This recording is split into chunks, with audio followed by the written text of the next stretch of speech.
কি ভেবেছেন আপনার নামাজ দিয়ে আপনি জান্নাতে যাবেন? আপনি তাহাজ্জুদ গুজার, সেজদা দিতে দিতে কপালে দাগ ফেলেছেন, এটা আপনারা জান্নাতে নেবে না?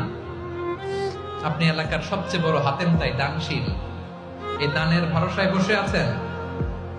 কশিন কালো ভাব। আমাদের নামাজ, আমাদের রোজা, আমাদের ইবাদত, এগুলোকে মিজানের পাল্লায় উঠালে কোনো ওজনই হবে না।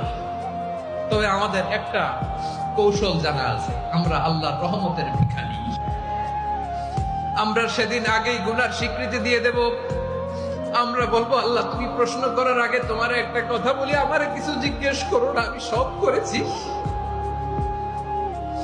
এমন কোন পাপ নাই যে পাপ আমারে দিয়ে হয় নাই।